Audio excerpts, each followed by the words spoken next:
له وأشهد أن لا إله إلا الله وحده لا شريك له وأشهد أن محمدا عبده ورسوله أما بعد فإن خير الحديث كتاب الله وخير الهدي هدي محمد صلى الله عليه وسلم وشر الأمور محدثاتها وكل محدثة بدعة وكل بدعة ضلالة وكل ضلالة في النار.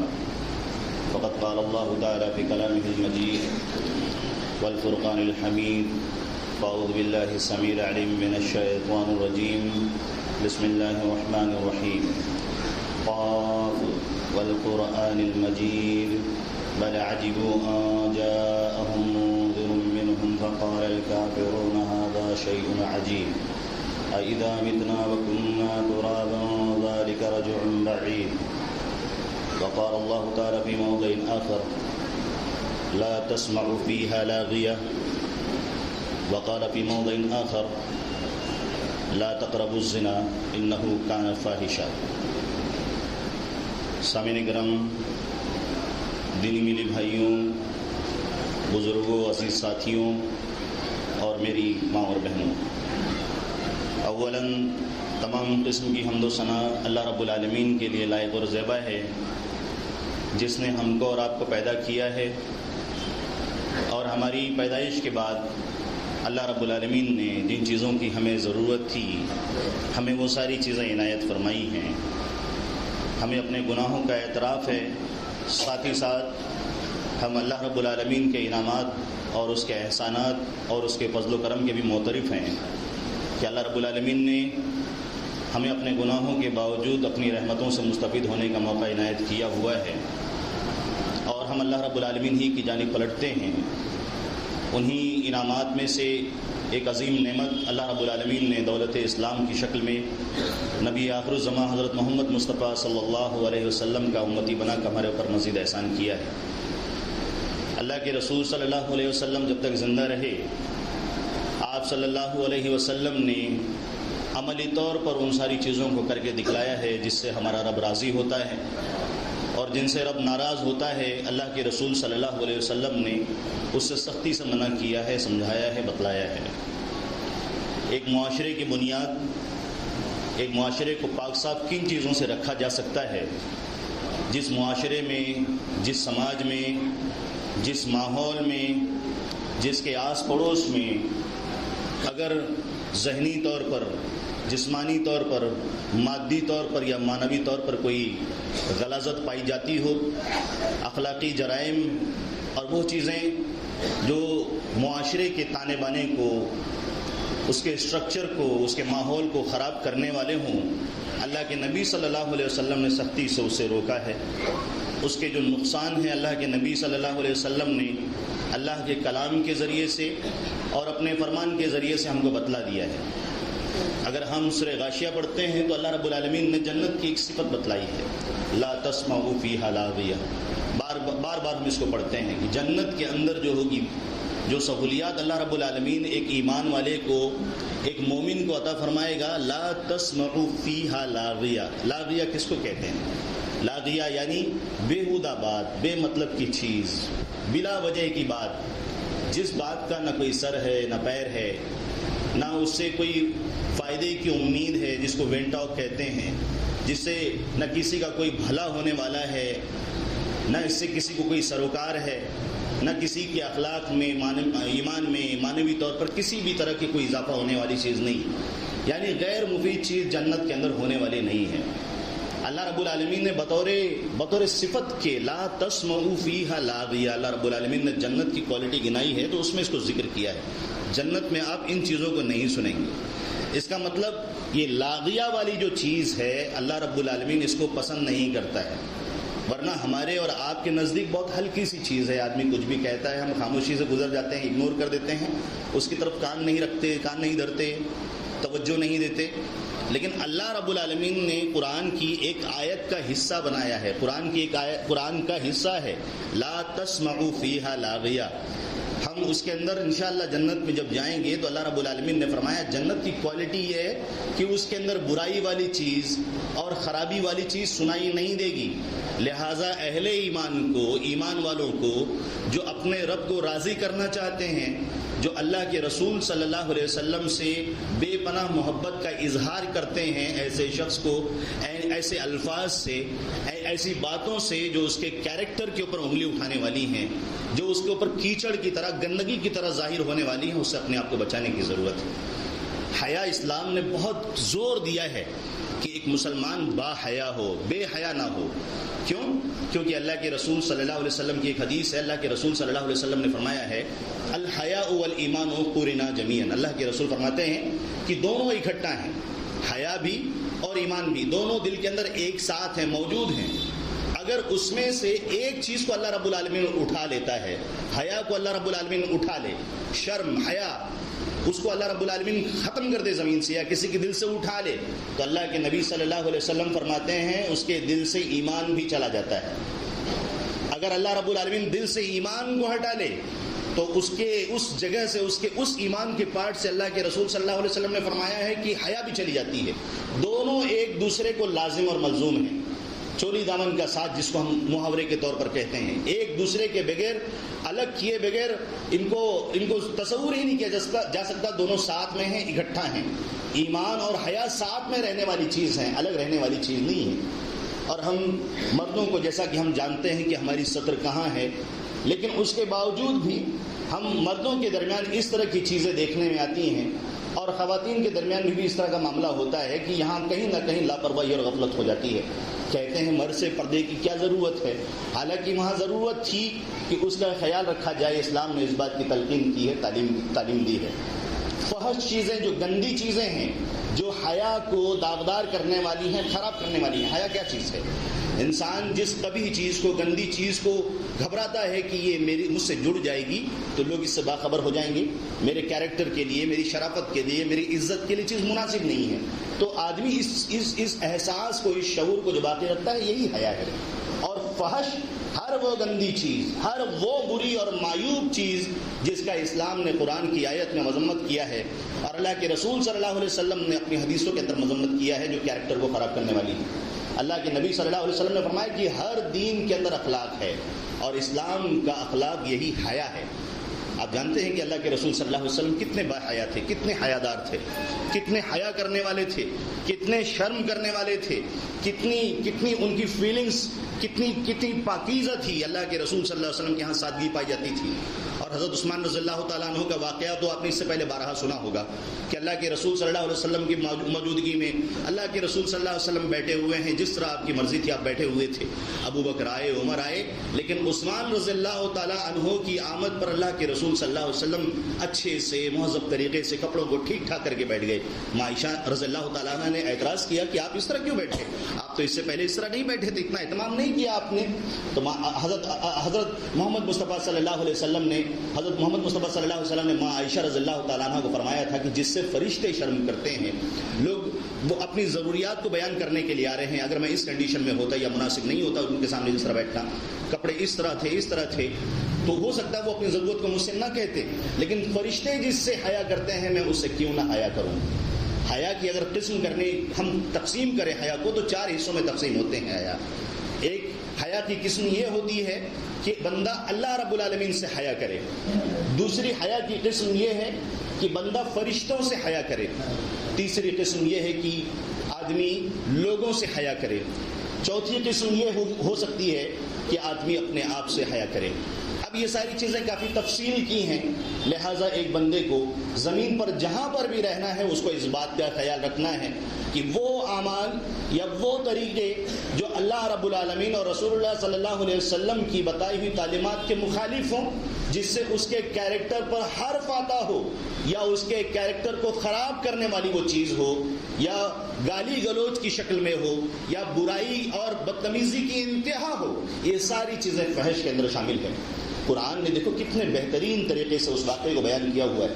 ہم اور آپ سورہ قصص پڑھتے ہیں، اللہ رب العالمین نے حضرت موسیٰ علیہ السلام کے اس واقعے کو بیان کیا ہوا ہے کہ فجاءتہ، اللہ کے رسول اللہ رب العالمین نے قرآن کی آیت میں اس کو ذکر کیا، اس آیت کو کہ حضرت موسیٰ علیہ السلام کے پاس یہ حضرت ایک نبی کی بیٹی یا ایک نیک شخص کی بیٹیوں میں سے ایک بیٹی، فجاءتہ احداہما تمشی علی استحیاء، اللہ رب العالمین نے قرآن کی آیت میں بیان فرمایا کہ جب انہوں نے کنویں کے اوپر سے ڈھکن ہٹا کر جانوروں کو پانی پلانے کا موقع ان کو دیا اور وہ جب اپنے والد کے پاس جا کر آتی ہیں فجاءتہ، یہاں پر اللہ رب العالمین نے الفاظ استعمال کیے ہیں کہ ان میں سے ایک آتی ہے تمشی علی استحیاء، جو حیا طلب کرتے ہوئے، حیا کرتے ہوئے با حیا عورت کی شکل میں وہ چل کر آتی ہیں موسیٰ علیہ السلام کے پاس اور ان سے بات کرتی ہیں۔ ابن عاشور، علامہ ابن عاشور رحمہ اللہ نے اپنی کتاب کے اندر التحریر و التنویر کے اندر تفسیر میں بیان کیا ہوا ہے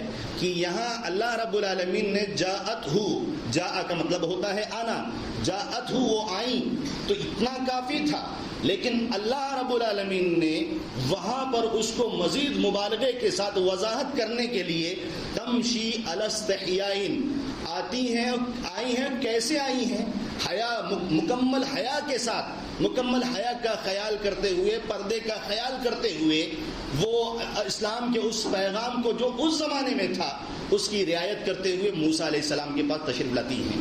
اور علامہ ابن عاشور کے بعد علامہ ابن کثیر رحمہ اللہ نے بھی اس چیز کو ذکر کیا ہے ابن ابی حاتم کے حوالے سے کہ حضرت عمر بن خطاب رضی اللہ تعالیٰ عنہ نے حضرت عمر رضی اللہ تعالیٰ عنہ نے یہاں پر ایک بات ذکر کی ہے، انہوں نے کہا ہے کہ انہا کانت ساترتن وجہہا بثوبہا، کہ وہ اپنے چہرے کو اپنے کپڑے سے ڈھاکی ہوئی تھیں، اے لأن ستر الوجہ غیر واجب علیہا ولکنہ مبالغۃ فی الحیاء، اس پر اس وقت وہاں پر چہرہ ڈھکنا ان کے لیے واجب نہیں تھا، لیکن اللہ رب العالمین نے یہاں پر اس چیز کو ان کے حیا کے مبالغے کے طور پر بیان کیا ہوا ہے۔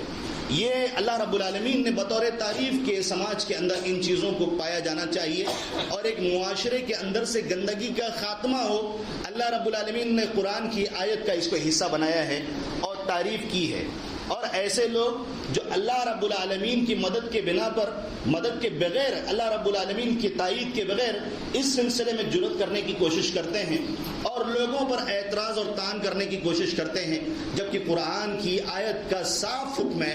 اللہ رب العالمین نے اہل ایمان کو مخاطب ہو کر کہا ہے کہ جب چلو، جب باہر نظر دوڑاؤ، جب کہیں دیکھو، گھر میں داخل ہو، کہیں بھی ہو، کل المؤمنین یغضوا من ابصارہم، اپنی نگاہوں کو نیچی رکھنا ہے۔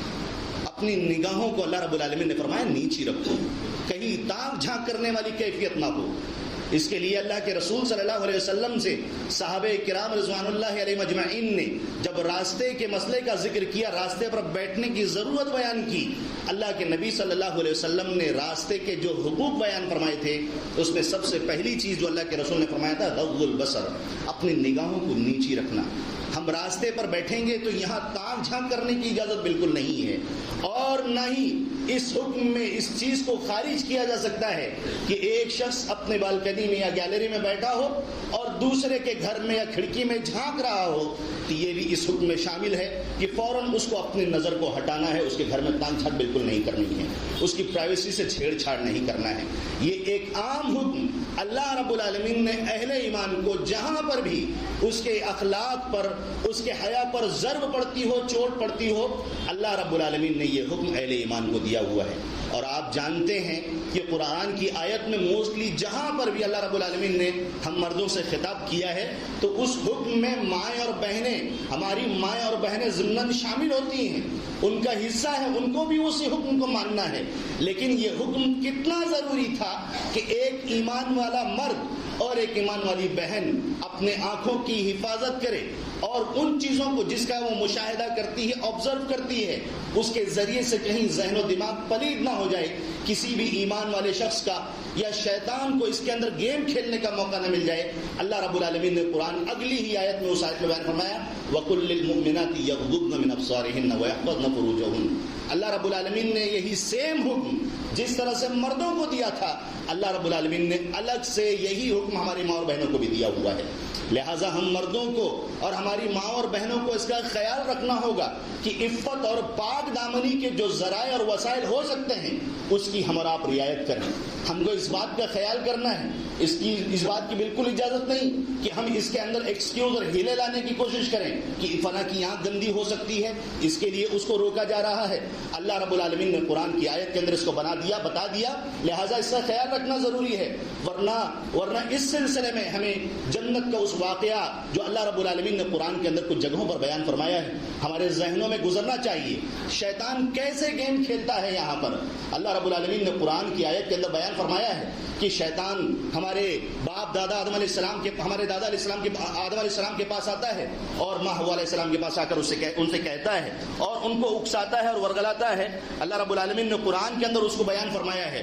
2 جگہ پر الگ الگ باتیں اس نے کہی کہ تم اللہ رب العالمین نے جس فروٹ کو کھانے سے جس چیز کو کھانے سے منع کیا ہے اگر تم اس کو کھا لیتے ہو تو تمہیں ہمیشہ ہمیشہ کی زندگی ملنے والی ہے. اور دوسری جگہ اللہ رب العالمین تم کو جو اللہ رب العالمین نے ایک نہ ختم ہونے والی بادشاہت اور حکومت ہے اس کو کھانے کے بعد تم کو وہ چیز حاصل ہو جائے گی. دوسری آیت میں اللہ رب العالمین نے دوسری جگہ پر بیان فرمایا ہے آدم علیہ السلام کو یقین دلانے کے لیے حوا علیہ السلام کو یقین دلانے کے لیے اس شیطان نے جھوٹی قسم کھائی کہ یقیناً میں تمہارا خیر خواہ ہوں اور بھلائی چاہتا ہوں تم اس فروٹ کو کھا لو.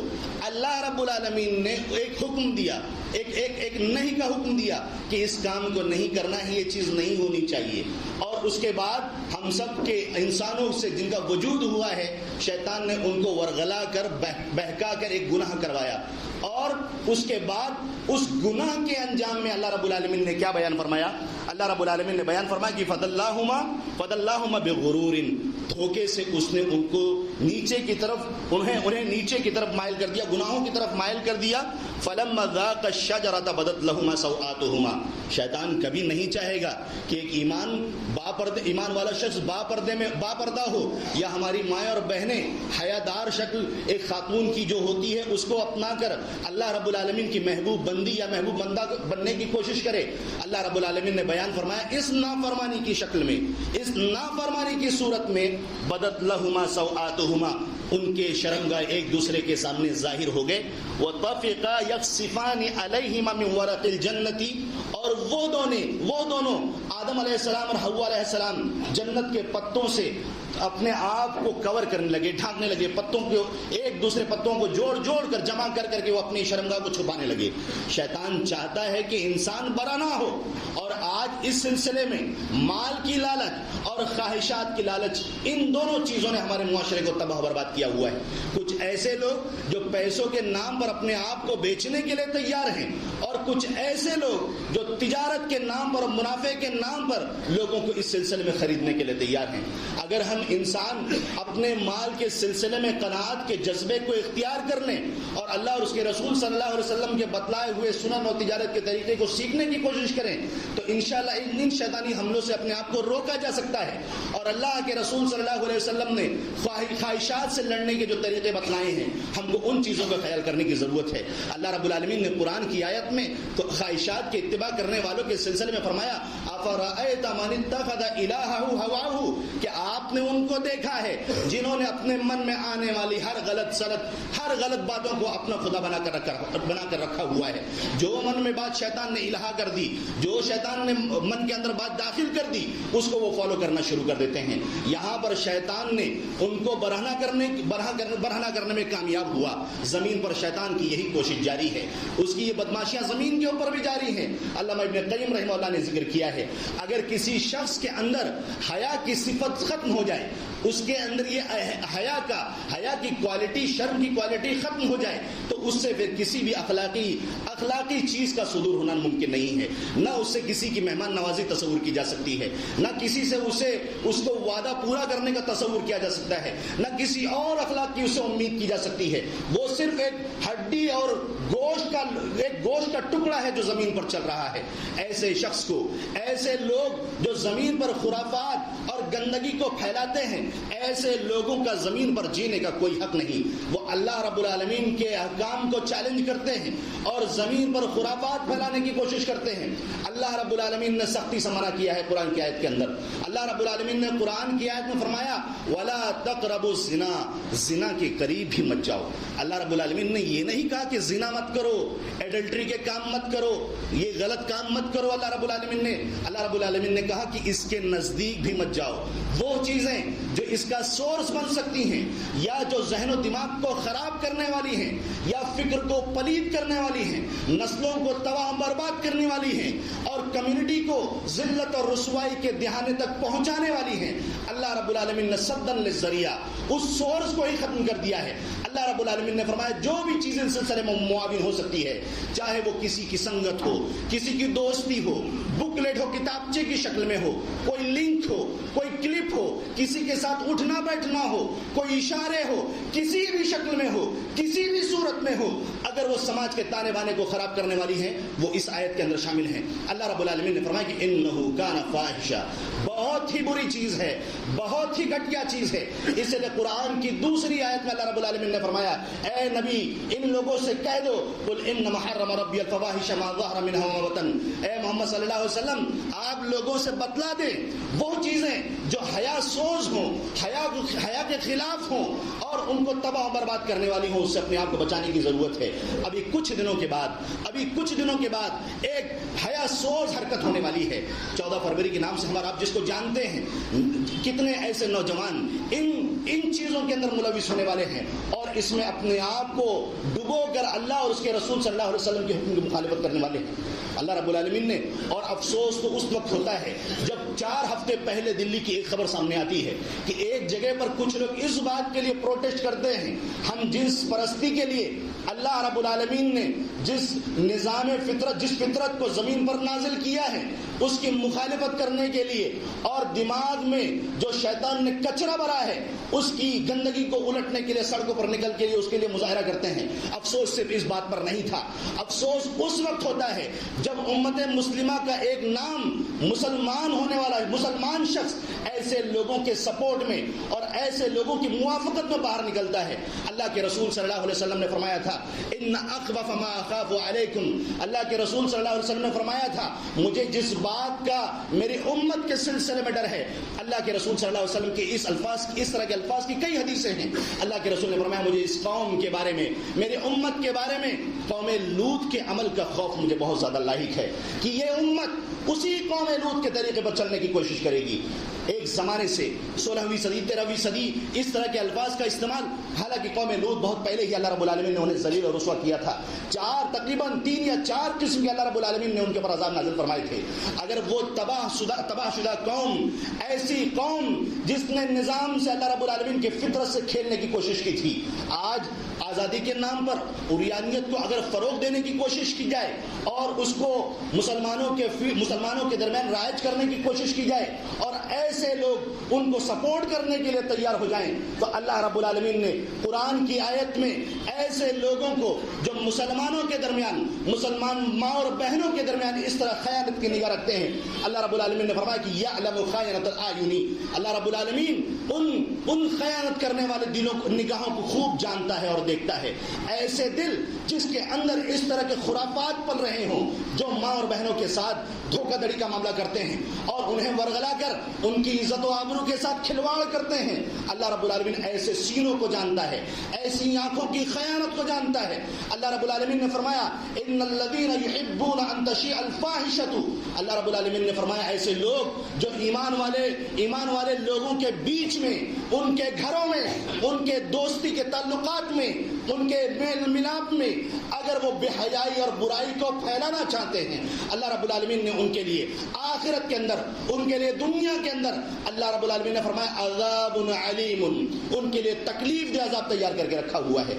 اور میں نہیں جانتا کہ کوئی عذاب راحت بخش بھی ہوتا ہو۔ اللہ رب العالمین نے فرمایا عذاب علیم، پینفل، تکلیف والا عذاب اللہ رب العالمین اس ایسے لوگوں کو جو مسلمانوں کے بیچ میں برائی کو، بےہودگی کو، اخلاقی جرائم کو پھیلانے والی چیزوں کو فروغ دینے کی کوشش کرتا ہے۔ نہ جانے کتنے واقعات نیوز میں ہمارا پڑھتے اور سنتے ہیں، کتنے ایسے واقعات ہمارے لیے حیرت کا باعث ہیں۔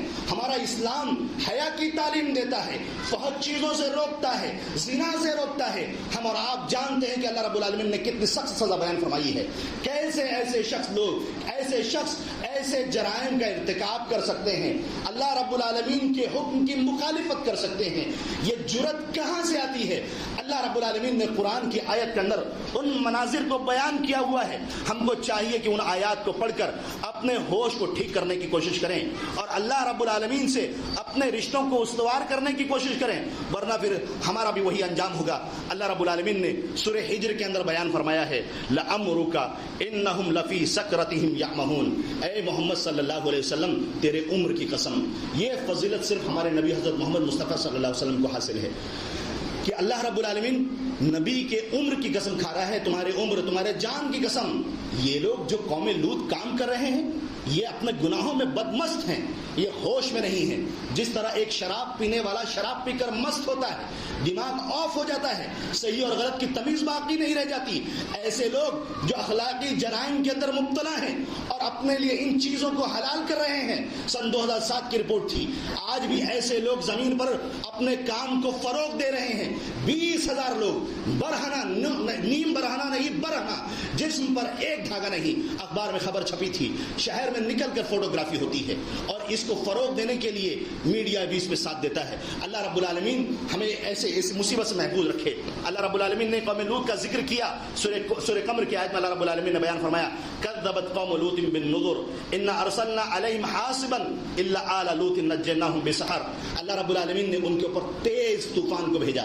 یہ پہلا عذاب اللہ رب العالمین نے ذکر کیا ہے, تیز طوفان, تیز ہوا کا اللہ رب العالمین نے اس قوم کے اوپر عذاب نازل فرمایا تھا. اس کے بعد سورہ ہجر میں اللہ رب العالمین نے اگلی آیت میں ذکر کیا فَأَخَذَتْهُمُ الصَّيْحَةُ مُشْرِقِينَ. اللہ رب العالمین نے صبح کے وقت, صبح جب سورج نکل رہا تھا اس وقت ایک زور کی چیخ اللہ رب العالمین نے بھیج دی. ایک بہت زور کی چیخ آسمان سے اللہ رب العالمین نے نازل فرمائی. یہ دوسرا عذاب اللہ رب العالمین نے قوم لوط کے اوپر نازل فرمایا تھا. اس کے بعد سورہ ہجر میں اللہ رب العالمین کی تیسری یا چوتھی نشانی اس کو کاؤنٹ کر سکتے ہیں فَجَعَلْنَاهَا عَالِيَهَا سَافِلَهَا. اللہ رب العالمین نے اس کو اٹھا کر آسمان پر لے جا کر اس بستی کو اللہ رب العالمین نے نیچے سے اوپر اٹھا کر اس بستی کو الٹ دیا اور وہاں سے پھینک دیا اللہ رب العالمین نے. وَأَمْطَرْنَا عَلَيْهِمْ حِجَارَةً مِّن سِجِّيلٍ. اللہ رب العالمین نے ان کے اوپر پکے ہوئے نشان زدہ آسمان سے اللہ رب العالمین نے پتھر برسائے. ایسی قوم اللہ رب العالمین نے انہیں قیامت تک کے لیے عبرت اور نصیحت بنا دیا. اللہ رب العالمین ایسے لوگوں کا منظر قرآن کے اندر مذمت کے طور پر کرے. ہمارے نبی حضرت محمد مصطفیٰ صلی اللہ علیہ وسلم اپنی قوم کے لیے, اپنی امت کے لیے اس خدشے کا, اس ڈر کا اظہار کریں, لیکن امت کو اس سلسلے میں کوئی پرواہ نہ ہو تو ہوش کے ناخن لینے کی ضرورت ہے. اللہ رب العالمین نے یوسف علیہ السلام کا واقعہ ذکر کیا. کیا بیان کیا اللہ رب العالمین نے؟ اللہ رب العالمین نے بیان فرمایا کہ جب بادشاہ کی بیوی یوسف علیہ السلام کو غلط کام کی دعوت دینے لگی, یوسف علیہ السلام بھی اس طرف مائل ہو گئے, لیکن انہوں نے اللہ کی نشانی دیکھ لی. انہم, اللہ رب العالمین نے فرمایا وہ ہمارے نیک بندے میں سے تھے. اللہ رب العالمین نے ان کی مدد فرمائی. ہمارا نبی چیسٹیٹی کے لیے, پاک دامنی کے لیے اللہ رب العالمین سے مدد مانگتا ہے. اللہم انی اسألک الہدی والتقی والعفاف والغنی. اللہ کے رسول صلی اللہ علیہ وسلم کے مجلس میں ایک قریشی نوجوان, ایسے نوجوانوں کو عبرت اور نصیحت اس حدیث سے عرض کرنی چاہیے, آ کر اس نے زنا کی اجازت مانگی. اللہ کے رسول صلی اللہ علیہ وسلم نے فرمایا کیا تیری ماں کے ساتھ اگر کوئی اس طرح کا غلط کام کرے تیری ضمیر گوارا کرے گی؟ اس نے کہا کہ اللہ کے رسول صلی اللہ علیہ وسلم بالکل نہیں. اللہ کے رسول صلی اللہ علیہ وسلم نے فرمایا تو زنا کی اجازت مانگتا ہے, کیا تیری بیٹی کے ساتھ اگر یہ غلط کام کیا جائے تیری ضمیر اس بات پر گوارا کرے گی؟ اس صحابی نے کہا کہ اللہ کے رسول بالکل نہیں. اور اللہ کے رسول صلی اللہ علیہ وسلم تیسری بار فرماتے ہیں تیری بہن کے ساتھ اگر اس بات کی اجازت کوئی آ کر مانگے اور وہ اس گناہ کو کرنا چاہے, کیا تیری ضمیر اس چیز کو گوارا کرے گی؟ اللہ کے رسول صلی اللہ علیہ وسلم کو صحابی جواب دیتے ہیں نہیں اللہ کے رسول صلی اللہ علیہ وسلم. اللہ کے رسول صلی اللہ علیہ وسلم نے فرمایا اگر کوئی تیری پھوپھی کے ساتھ اس طرح غلط کام کرنے کی خواہش ظاہر کرے کیا تیری ضمیر اس بات کو گوارا کرے گی؟ اس شخص نے کہا اللہ کے رسول نہیں, اللہ کے رسول. اس کے بعد اللہ کے رسول صلی اللہ علیہ وسلم نے فرمایا کوئی تیری خالہ کے ساتھ اگر اس طرح کا غلط کام کرنے کی خواہش ظاہر کرے کیا تیری ضمیر اس چیز کو گوارا کرے گی؟ اس صحابی نے کہا کہ اللہ کے رسول صلی اللہ علیہ وسلم بالکل نہیں. اللہ کے رسول صلی اللہ علیہ وسلم نے اس نوجوان کے لیے دعا کی. اور میں اپنے قائدوں سے, اپنے اماموں سے بھی درخواست کرنا چاہوں گا ہمارے نبی صلی اللہ علیہ وسلم کی اس اسوے کو اپناؤ. اللہ کے رسول صلی اللہ علیہ وسلم نے کیا دعا فرمائی؟ اللہم اغفر ذنبہ, اللہ اس کے گناہ کو معاف کر دے. اللہم طہر قلبہ, اللہ اس کے سینے کو پاک کر دے. وحسن فرجہ، اللہ رب العالمین اس کے شرمگاہ کی حفاظت فرما۔ اللہ کے رسول صلی اللہ علیہ وسلم نے نوجوانوں کو یہ پیغام دیا ہے، ماں عائشہ رضی اللہ تعالیٰ عنہ کی رضائی ماں اور اس کے رضائی شوہر کے ایک بھائی افلاح نام کے ہیں، وہ ان سے ملنے کے لیے تشریف لاتے ہیں۔ افلاح نامی شخص وہ اجازت مانگتے ہیں، ماں عائشہ رضی اللہ تعالیٰ عنہ سے ملنا چاہتے ہیں۔ ماں عائشہ رضی اللہ تعالیٰ عنہ کہتی ہیں جب تک میں اللہ کے رسول صلی اللہ علیہ وسلم سے ملاقات نہ کر لوں بالکل اجازت نہیں دوں گی آپ کو۔ اللہ کے رسول صلی اللہ علیہ وسلم جب تشریف لاتے ہیں، افلاح کے بارے میں ماں عائشہ رضی اللہ تعالیٰ عنہ پوچھتی ہیں کہ مجھے افلاح کے بھائی ابو قویس جو ہیں ان کی اہلیہ نے دودھ پلایا ہے، وہ میری رضائی ماں ہیں اور ابو قویس میرے رضائی باپ ہیں، افلاح کو میں کس بنا پر اپنے آپ سے ملنے کی اجازت دے دوں؟ اللہ کے رسول نے فرمایا ایسے کیسے آپ نے کیا، وہ آپ کے رضائی چچا ہیں۔ اس کے بعد سے انہوں نے اس بات کی بالکل اجازت دے دی، اور انہوں نے فتویٰ دیا کہ جس طرح سے نسب سے رشتے، نسبی رشتے جو حرام ہوتے ہیں ویسے رضائی رشتے بھی اسی طرح ہیں، یعنی چچا بھی اسی طرح باپ کے زمرے میں شامل ہے۔ سامعین کرام، یہ حیادار لوگ تھے، یہ وہ لوگ تھے جنہیں ایمان سے محبت تھی، حیا سے محبت تھی۔ وقت ختم ہو چکا، اگر ہم سیرت میں تاریخ میں دیکھیں ایسے لوگ بھی زمین پر گزرے ہیں۔ ہمیں اگر مثال دیکھنی ہو ماعز بن مالک رضی اللہ تعالیٰ عنہ کی مثال موجود ہے، جو گناہ کرنے کے بعد بھی زمین پر تڑپ اٹھتے ہیں، اللہ کے رسول صلی اللہ علیہ وسلم کے پاس تین بار حاضر ہوتے ہیں، اللہ کے رسول صلی اللہ علیہ وسلم لوٹا دیتے ہیں، ماعز لوٹ جاؤ، کہتے ہیں اللہ کے رسول صلی اللہ علیہ وسلم طہر قلبی، اللہ کے رسول مجھے پاک کر دیجئے۔ اللہ کے رسول نے فرمایا لوٹ جاؤ، چوتھی بار پھر پلٹ کر آتے ہیں، اللہ کے رسول مجھے پاک کر دیجئے۔ اللہ کے رسول پوچھتے ہیں کس چیز سے پاک کر دوں؟ اللہ کے رسول صلی اللہ علیہ وسلم جب یہ سوال پوچھتے ہیں کہتے ہیں کہ اللہ کے رسول مجھ سے زنا ہو گیا ہے۔ ہم اور آپ آج ہمارے نوجوان کتنے سارے لوگ ہیں، کہاں جاتے ہیں، ہم سب کو اس بات کی خبر ہے۔ ہمارے نوجوان سڑک کے کنارے بیٹھ کر کیا کرتے ہیں، والدین کو اس کی بالکل خبر ہے، اور اگر لا علم ہے تو قیامت کے دن یہ ان کے لیے حجت ہوں گے، ان کے خلاف حجت ہوں گے۔ اللہ رب العالمین کا یہ تربیت یافتہ صحابی اللہ رب العالمین کے اس حدود کو اپنے اوپر نافذ کرنے کے لیے کہہ رہا ہے جس کے بعد زمین پر اس کا وجود باقی نہیں رہے گا۔ اللہ کے رسول سے کہتے ہیں کہ مجھے پاک کیجئے۔ اللہ کے رسول نے کہا بھائی دیکھو چیک کرو کہیں پاگل تو نہیں ہو گئے۔ صحابی کہتے نہیں اللہ کے رسول پاگل نہیں ہے۔ کہا چیک کرو کہیں شراب تو نہیں پی لی ہے۔ چیک کیا، اللہ کے رسول کوئی اسمیل نہیں، شراب نہیں پی ہے۔ اس کے بعد اللہ کے رسول صلی اللہ علیہ وسلم نے ان کو حاضر کیا اور ان کے اوپر رجم کی سزا نافذ فرمائی۔ اس کے بعد ماعز بن مالک رضی اللہ تعالیٰ عنہ نے جن کے ساتھ زنا کا معاملہ ساتھ میں جن کے ہوا تھا وہ بھی پلٹ کر آتی ہیں، کیا نیک خاتون تھی۔ اللہ رب العالمین، اللہ کے رسول نے فرمایا ماعز بن مالک رضی اللہ تعالیٰ عنہ کے بارے میں کہ ان کی توبہ پوری امت کے لیے کافی ہوگا۔ ماعز بن مالک رضی اللہ تعالیٰ عنہ سے جس صحابیہ کا معاملہ ہوا تھا وہ آ کے اللہ کے رسول سے کہتی ہیں مجھے پاک کر دیجئے۔ اللہ کے رسول نے کہا پلٹ جاؤ۔ وہ کہتی ہیں کیا میں اسی طرح لوٹ جاؤں جس طرح سے آپ نے ماعز رضی اللہ تعالیٰ عنہ کو لوٹایا تھا؟ معاملہ سمجھ گئے۔ اس کے بعد وہ حمل سے تھی اور اس کے بعد اللہ کے رسول صلی اللہ علیہ وسلم پورا تفصیل ہے۔ اس کے بعد جب بچہ دنیا میں آ گیا اس کے بعد جا کر اللہ کے رسول صلی اللہ علیہ وسلم نے ان کے اوپر حدود نافذ کیا تھا۔ آج زمین پر ہم اور آپ زمین پر اللہ رب العالمین کے حدود کو توڑتے ہوئے دندناتے پھرتے ہیں، اللہ رب العالمین کے حکم کی مخالفت کرتے ہیں۔ زنا آنکھوں کا ہوتا ہے، ہاتھوں کا زنا ہوتا ہے، زبان کا زنا ہوتا ہے، پیروں کا زنا ہوتا ہے۔ بہت چیزیں کبھی اقوال میں ہوتی ہیں، کبھی بیہیویئر میں ہوتی ہیں، ہم اس کی طرف توجہ نہیں دیتے، ہم لاپرواہی اپنی زندگی کو گزار رہے ہیں۔ اللہ رب العالمین ایسے لوگوں کو کبھی کامیاب نہیں کر سکتا جو اللہ رب العالمین کے حدود کو توڑتے ہوں۔ اللہ کے رسول صلی اللہ علیہ وسلم نے ایک موقع پر بیان فرمایا تھا اور اس حدیث کو بیان کر کے میں اپنی بات کو ختم کروں گا۔ اللہ کے رسول نے فرمایا قیامت کا دن ہوگا جب اللہ کے رسول نے فرمایا مجھے دکھا دیا گیا کون جنت کے اندر جائے گا اور کون جہنم کے اندر، وہ نشانیاں مجھے بتلا دی گئی ہیں۔ اللہ کے رسول نے فرمایا کچھ لوگ آئیں گے، میری قوم کے لوگ ایسے ہوں گے کہ ان کے پاس تہامہ پہاڑ کے برابر نیکیاں ہوں گی۔ تہامہ کسی ایک پہاڑ کا نام نہیں ہے، یہ ایک پہاڑ کا گروپ ہے، کئی پہاڑوں کے گروپ کی طرف اللہ کے رسول صلی اللہ علیہ وسلم نے اشارہ فرمایا کہ ان کے پاس اتنی نیکیاں ہوں گی پہاڑوں کے برابر، کئی پہاڑوں کے برابر، اور وہ چمک رہے ہوں گے۔ اللہ کے رسول نے فرمایا کہ اللہ رب العالمین ان نیکیوں کو ہباء منثورا، کچرے کے ڈھیر کی طرح اڑا دے گا، مٹی کی طرح اڑا دے گا، ہوا میں ختم کر دے گا۔ صحابی کہتے ہیں اللہ کے رسول صلی اللہ علیہ وسلم ذرا ہمیں ان کی نشانیاں تو بتلا دیجئے تاکہ کہیں ہم ان لوگوں میں شامل نہ ہو جائیں جن کی آخرت بھی برباد ہے اور دنیا بھی برباد۔ اللہ کے رسول نے فرمایا وہ تمہارے ہی چمڑے کے ہوں گے، تمہارے ہی جیسے ہوں گے، وہ تمہاری ہی جیسی عبادت کرتے ہوں گے، لیکن جب وہ تنہائی میں جاتے ہیں، اکیلے ہوتے ہیں یا کہیں اکیلاپن حاصل کرتے ہیں، اللہ رب العالمین کے محارم کو توڑتے ہیں، اللہ رب العالمین کے محارم سے کھلواڑ کرتے ہیں۔ ایسے لوگ جو اللہ رب العالمین کے لمٹس کو توڑتے ہوں، اللہ رب العالمین ان کی نیکیوں کو تباہ و برباد کر دے گا۔ قیامت کے دن پھر کیا منہ دکھائیں گے اللہ رب العالمین کو؟ کون سی جنت میں پیر رکھنے کی لالچ میں ہم بیٹھے ہوئے ہیں؟ اللہ رب العالمین سے ہم کو رجوع کرنا چاہیے اور اپنے گناہوں کی معافی مانگنا چاہیے۔ اللہ رب العالمین سے دعا ہے کہ کہنے سننے سے زیادہ ہم کو اپنے دین پر عمل پیرا ہونے کی توفیق عنایت فرمائے۔